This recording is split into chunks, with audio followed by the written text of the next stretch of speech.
Welcome back to our continuing series on this book which you've been studying about.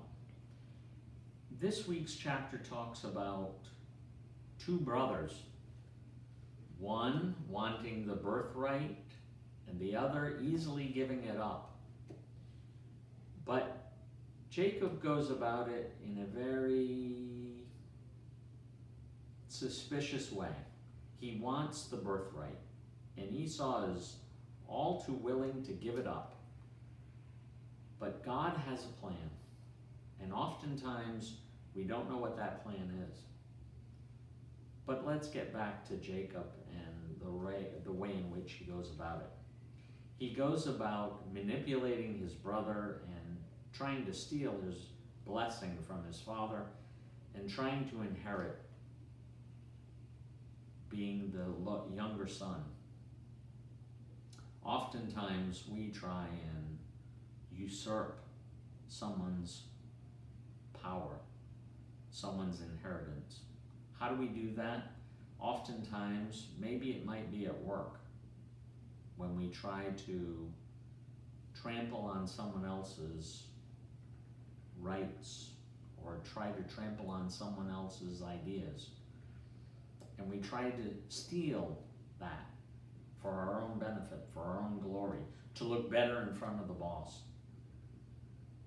This is what it shows us, that we need to let God's plan play out in our lives, that we need to stand back and let God take over, that not everything comes from the glorification of ourselves, that we need to be more humble, that we need to be more forgiving. Oftentimes we have to put aside what we want and allow God's plan for us to play out. The story continues with the story of Rachel and Leah and how Jacob wants Rachel, the younger, more beautiful daughter. But he's duped by his future father-in-law by actually marrying Leah, the older daughter, but the less beautiful daughter. And as a result, Jacob is put in a place where he's going to have to work for his father-in-law for some period of time. We think about 20 years in order to marry the one in whom he loves. In actuality, Jacob, who duped his father into giving him that inheritance, is duped himself. In essence, he's falling under the same sin that he himself did to his brother.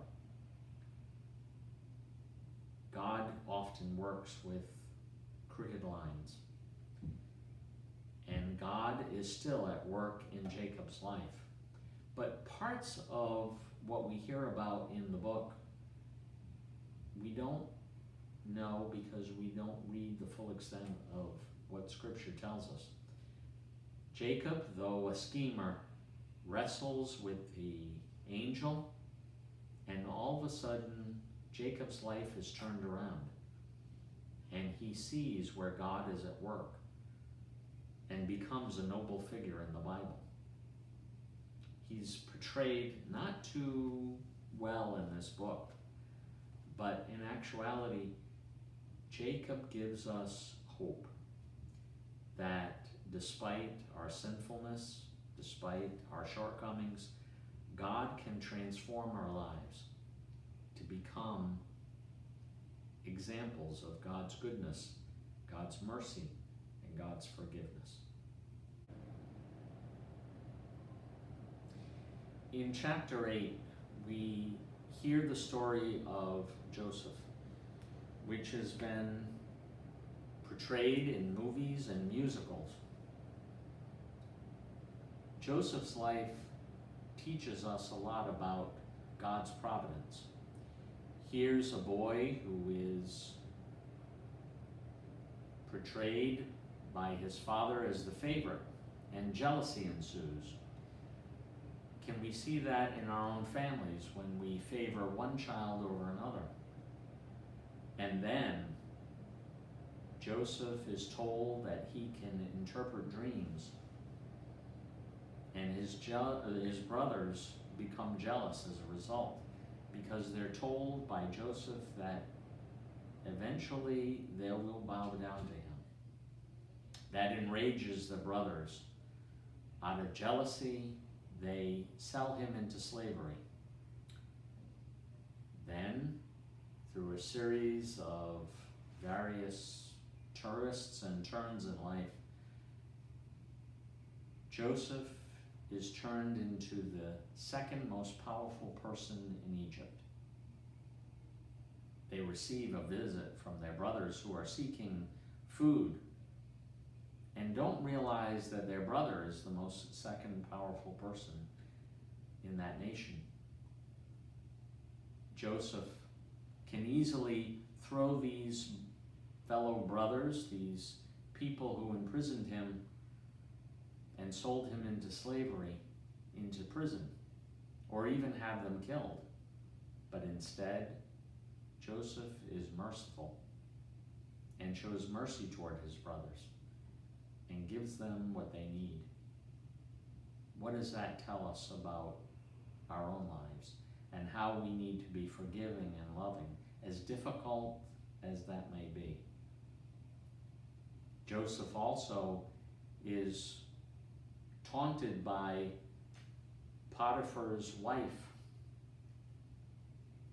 and yet Joseph resists the temptation to take advantage of that situation. And he resists the temptation to be tempted. What does that say about the temptation in our own lives? The temptation for power, the temptation for greed, the temptation for lust in our own lives.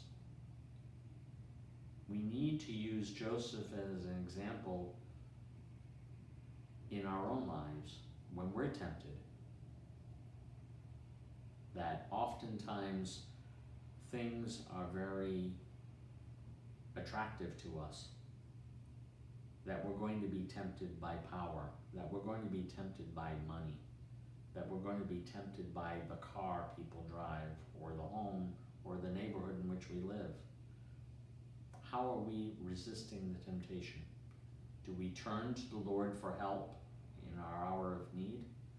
Or do we give in to those temptations? Joseph gives us that example to all of us on how we do not, in spite of what happened to us, in despite of falling into difficult situations, in spite of those temptations, he turns to God and lets God's plan play out in their lives. How are we doing that in our own lives? How are we not giving in to sin, not giving in to those temptations, and free ourselves from the yoke of sin as we turn to God himself?